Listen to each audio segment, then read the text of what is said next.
Ассалаумағалейкум, қазақ елі. Мен Сейітова Дина Төлегенқызы, Қазақстан азаматы. Өзімнің мына Тоқаевтың билігіне, кезектен тыс президент сайлауына қарсы екенімді білдіргім келеді. Қалың елім, қазағым. Кешегі мына қаңтар қырғынын ұмытпайық, қолдан жасаған Тоқаевтың қастығын, қазаққа деген жаулығын есімізден шығармай, оған деген қарсылығымызды білдіріп, бір жағадан бас, бір жеңнен қол шығарып, мына елім, жерім деп жүрген азаматтарды қолдайық, қарсылығымызды білдірейік.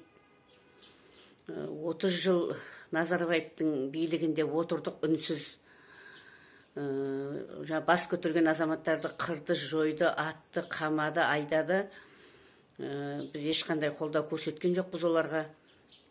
Енді Тоқаевна 3 жылдан бері көріп отырсыздар, ешқандай бір жаңа Қазақстан дейді, жаңа Қазақстан тұрмақ, ескі Қазақстанды одан әрі жалғастырып, тек Путинге ғана жұмыс жасап отырған бәріңіз білесіздер.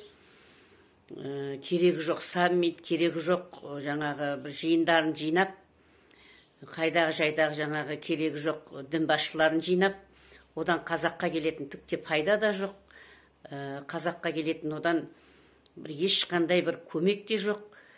Осының бәрін ескере отырып, бір ауыздан мына сайлауға қарсы екенімізді, Тоқаевқа қарсы екенімізді, мына тойымсыз биліктегі мына министр сымақтар, депутат сымақтарға қарсы екенімізді білдіріп, бас көтерейік, қазақтар. Қолдайық азаматтарды, елім, жерім деп жүрген.